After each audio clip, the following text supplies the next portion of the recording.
मैं भामुंडावाली रोड से आ रहा हूं भाई नारायण, ये भामुंडावाली रोड है, ये हमारे ही छोरे ठेके ले लेते हैं। उस रोड में जिस तरह वो खोद के भ्रष्टाचार कर रहे हैं, जो भी ठेकेदार है उसका आज ही एक बार लेटर बनाना। आप ये बताओ, हमारे लोग समझ नहीं रहे हैं, उनको पता ही नहीं वो क्या कर रहे हैं। अरे आदमी मजदूरी करने के 2 पैसे कमा ले ठीक है, लेकिन डाकी चाला नहीं करना चाहिए ना, खाई जाऊं इसी जगह सारा। और सारा खींचर में कोई खा जाएगा तो बदनामी किसकी होगी? खाओ ना नावा के अंदर, वहां के एमएलए साहब खा रहे हैं, साथ मिलकर खा जाओ वहां पे। अरे जो नागौर में चोर विधायक हैं, सबको पता कौन कौन है, उनके इलाके में खाओ आप, वो तो मिला जुली दे दो उनको, आधा आधा कर लो। लेकिन यहाँ अगर कोई खाएगा तो साले का खाएगा निकाल दूंगा वापिस खींच के, ये भी आप तय कर लें। चाहे वो कोई भी हो, चाहे मेरे वोटों का नुकसान हो तो हो जाए, उससे कोई फर्क नहीं पड़ेगा, लेकिन भ्रष्टाचार कभी नहीं करने दूंगा। और कोई ये कह दे कि साहब आ कहीं सड़क बनाई, हड़ा बोल कर दिया, हड़ा बोल का मतलब तुम सारी आगे फिर हड़ा बोल में, एमएलए भी मेरा भाई, मैं एमपी, तो फिर ये तो चाहे राज में हो कि नहीं हो, ये काम नहीं करने देंगे। जो नागौर से भामुंडा माणकपुर सड़क बन रही है, इसको आज ही रुकवाना है, इसको नए सिरे से खोद के सड़क वापस बनेगी। अपने इलाके की नागौर खींवसर की जहां जहां पर कर सकते हैं सारी सड़कों को देखो। सारा भ्रष्टाचार तो एक दिन में नहीं मिटा सकता, लेकिन यह विश्वास दिलाता हूं कि सरकार के नजदीक आ गया तो भ्रष्टाचार 100 मीटर तक अगर अंदर गया ना, उसको भी निकाल कर अलग जेलें बना के जेलें भर दूंगा राजस्थान की, इतना भरोसा मैं आपको दिलाता हूं। एक दिन में कुछ भी नहीं होता, आप भी जानते हो, थक जाता आदमी, घरे काम पड़े थे, नाड़ी जी हमारे घरे काम में, मैं तो जाऊं स्विच ऑफ कर ले। अरे मेरे को देखो ना, आप कैसे लड़ाऊं मैं इतने साल यार, सत्ता मेरे आगे आगे भाग रही है, सत्ता कह रही पीछे आओ आओ छत्ता पे चढ़ो, कभी कह रहे दिल्ली में मंत्री बनो, कभी यहाँ यूं चल रहा हूं मैं, नहीं मैं पूरी सत्ता लाऊंगा। तो पूरी सत्ता कैसे लाऊंगा? पिछली बार तो मदद कर दी कई लोगों की, कई लो आउट में किसी को हराना था, कांग्रेस को जिता दिया। कभी हमारे ये आ गई मदरना आ गई, मेरे पिताजी जेल में मदद करो, उसकी कर दी। समाज के 20 एमएलए की कर दी। अब ये ठेका तो ले रखा मैंने, कर दी ना मदद, 5 साल मदद करी ना, तभी तो तकलीफ में हूं मैं। मदद करने वाले वापिस मदद नहीं करते। राजनीति में खुद की ताकत कितनी होती है वही कामयाब होती है। अगर 10 लाख की जगह आरएलपी के 20 लाख वोट आते तो और ताकत से हमारे बच्चे लड़ते। अब कोई नहीं मानता इन बातों को, इसलिए इस बार मजबूती के साथ आप सबको, राजस्थान की नजरें आप पे, और आपको पिछली बार की तरह मुझे पहले घुमा लेना जहां घुमाना है, क्योंकि चुनाव के अंदर फिर टाइम नहीं मिलेगा। फिर आप सोचोगे कि हनुमान जी गांव गांव नहीं आए, पूरे खींवसर नागौर को पूरे राजस्थान में प्रचार करना होगा। चलोगे ना मेरे साथ सारे सारे? हाँ तो सब साथ चलोगे तभी बदलाव होगा, क्योंकि थर्ड मन फेरो ने शिखर झुंझुनू, वहां कौन जाएगा, मुझे वहां जाना है। तो वो मजबूत हो गए इलाके सारे, पूरा राजस्थान मजबूत हो गया। अंतिम प्रयास कर लेते हैं 23 का, क्योंकि मेरे को नेता जो छोड़ छोड़ के गए बीच में, उनकी भी हालत कोई ज्यादा अच्छी नहीं है जहां छोड़ के गए, भाई सड़क मत ही फिर रहा तकलीफ में। तो अपने को ये तय करना कि अब की बार हम बदलाव करेंगे, सारा कुछ ठीक करेंगे। शिक्षा के क्षेत्र में एमएलए साहब ने सारी बात आपको बताई, हमें तो खुशी होती है। अरविंद महासचिव बना, जब हम अध्यक्ष थे हमारे तो 60-70 वोट थे नागौर, अब तो वोट तो 2-3 हजार हो गए नागौर जिले का अकेले के। हमारे तो शेखावाटी शिखर झुंझुनू का वर्चस्व था उस समय, लेकिन इन्होंने कभी इस तरह की बात नहीं करी। सबसे बड़ी खुशी मुझे राजस्थान के अंदर जो ये है कि हमारे बच्चों में क्षेत्रवाद खत्म हो गया। अब ये खत्म हो गया कि ये उस जिले का है, ये उसका है, ये उसका। इन्होंने कहा कि हम सब एक हैं, राजस्थान को बदलना है। और तेजा जी का जयकारा धौलपुर के चंबल के बीड़ में भी लगता है, और बाड़मेर के अंदर भी लगता है, डूंगरपुर में लगता है, और गंगानगर के अंदर भी लगता है। अगर आप सबको एक धागे में एक उसमें पिरोने का काम किसी ने किया तो आपके भाई ने लंबी तपस्या के बाद, देखिए सारे लोगों को तो भगवान भी एक नहीं होता, अलग अलग भगवान की पूजा करते हैं। कोई भूमिया जी ने माने, कोई भैरून जी ने, कोई फलाना, तो मेरे को सारे नहीं मानेंगे। 5-10% जब मैं की कर ले ना, मैंने खिलाफ ही रहना, उनका काम ही है कि हनुमान जी खिलाफत मान तो करनी। उनको बोलो तुम्हारा दल कौन सा है, कि माँ के दल थे कौन के सागे हो, कि मैं तो सागे हो, हनुमान ने कौन हरा बिन सागे, तो बिंदास वो कभी हमारे नहीं हो सकते।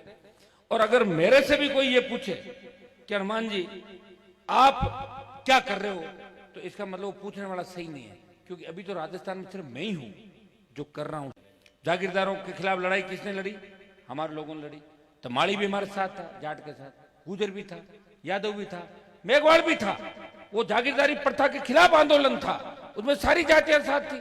हम सारी जातियों को मिलकर नए राजस्थान का निर्माण करना है। मैं विश्वास दिलाता हूं कि अगर नौजवानों, हर क्रांति का नायक नौजवान था, अब की बार अगर नहीं संभले तो तुम भी नौजवान से सीधे 5 साल आगे उम्र बढ़ती है।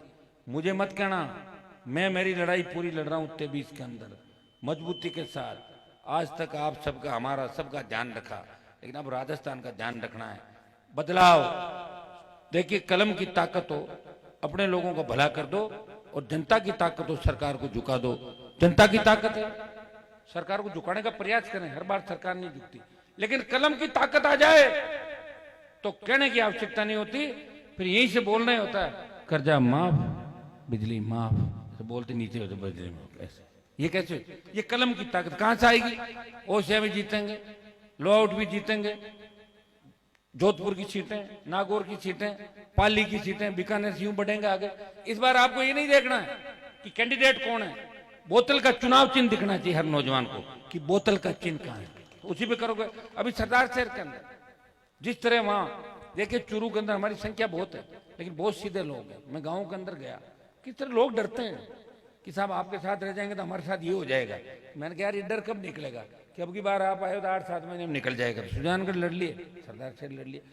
एक काम मैंने किया, दोनों पार्टियों को एक साथ नहीं हरा सकता। लोग कहते तो बीजेपी ने हराई थी, तो एक को तो हराया, तो अगले बार दोनों को हरा दूंगा 8 महीने बाद। पहले एक हारेगी, फिर दोनों हारेगी। प्रयास करेंगे तभी कुछ होगा। मुझे खुशी है कि खींवसर कॉन्स्टिट्यूंसी में, नागौर जिले में सर्वाधिक कॉलेज है। गांव में कॉलेज खुले हमारे 5 लाख के अंदर, राजस्थान में पहली कॉलेज है जो गांव में। और एक बजट की रोड है 60 किलोमीटर, राजस्थान में एक जगह रोड बनी तो सिर्फ ढाणियों के अंदर 60 किलोमीटर 5.5 मीटर रोड बनी। और राजस्थान में एक उस रोड को अलग पायलट रोड के रूप में देखते, तो जो खड़काली दातिना से होके, देव से होके जगदीश के इलाके जाती है सारी। मेरे हिसाब से रोड बन के जब आप उसमें जाओगे तो सोचोगे यहाँ ऐसे रोड कैसे बन सकती, 5.5 मीटर बन गई।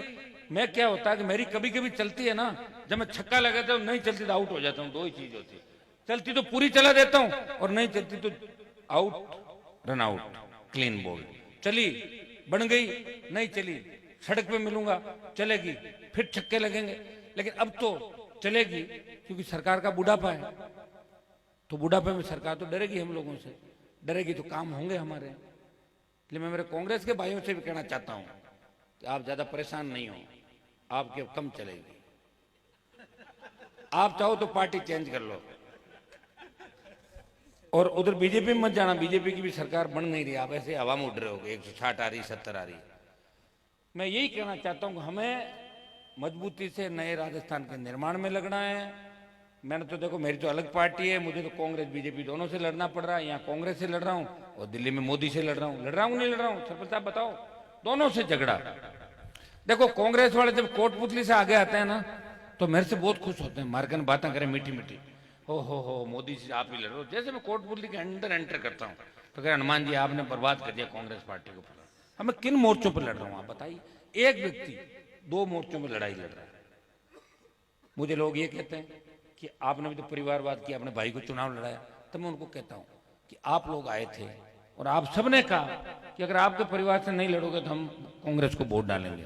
आपकी इच्छा थी, तो आपकी इच्छा का मैं क्या करता, आप हरा देते, दूसरे को मैं जीत करता, तो फिर मेरी जब राजधानी में मैं हार जाता RLP तो खत्म हो जाता। इसलिए आपकी बात रखी हमेशा। थोड़ा हैंग हो जाता हूं चलते चलते, लेकिन आप उस बात का ध्यान भी रखते हैं। काम करता हूं, प्रयास करता हूं। शायद मैंने सबको जगाया, एक संदेश दूंगा, नशे से दूर रहना। अगर मुझे मानते हो, नशा नहीं करोगे। देखिए, आज समाज के वो बड़े काम अगर नहीं करूं ना, तो आपकी राजनीति करना बड़ा टेढ़ा काम है। 100 में से 60 नंबर फर्स्ट डिवीजन और 75 आ जाए तो D। 100 में से 80% काम कर रहा हूं, और काम करते करते आपको इतना जगा दिया कि अभी गाड़ी तक जाऊंगा ना तो श्योर जी आप मुझे देखो, ये काम बाकी रह गया। अब तो बाकी काम ढूंढ रहे होगा, जगह छोड़ो, मांगे बाकी क्या रहेगा। ढाणिया में रोड बनाओ, ढाणी ढाणी ढाणी ढाणी।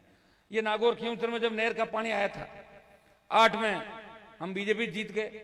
नागौर, खींवसर, मेड़ता, परबतसर और डेगन, हम 5 MLA जीते थे बीजेपी से। और डीडवाना, लाडनू, नामा, आपका मकराना, और ये लाडनू के जो हमारे बुडक साहब थे, ये निर्दलीय 5 थे, कांग्रेस और निर्दलीय। तो नहर का पानी आना था, उन 5 कांग्रेस के लोगों ने कहा कि पानी अगर नागौर खींवसर जाएगा, वो तो बीजेपी के विधायक है और पानी हमें चाहिए। तो उन्होंने कहा कि नोखा से जाइल, और जाइल से पानी लेके जाएंगे हम डीडवाना। तो मैंने कहा किसी की हिम्मत नहीं है कि पानी उसी तरीके जाएगा जो पानी का रूट बना हुआ है। नागौर खियोसर में पानी पहले लाऊंगा, बहुत बड़ा संग्राम हुआ और सरकार को झुकाया और पानी को इसी तरह नागौर खियोसर होकर यूं चलाया। बटू पानी शुरू तो हटाने में 50 साल लगता, कितना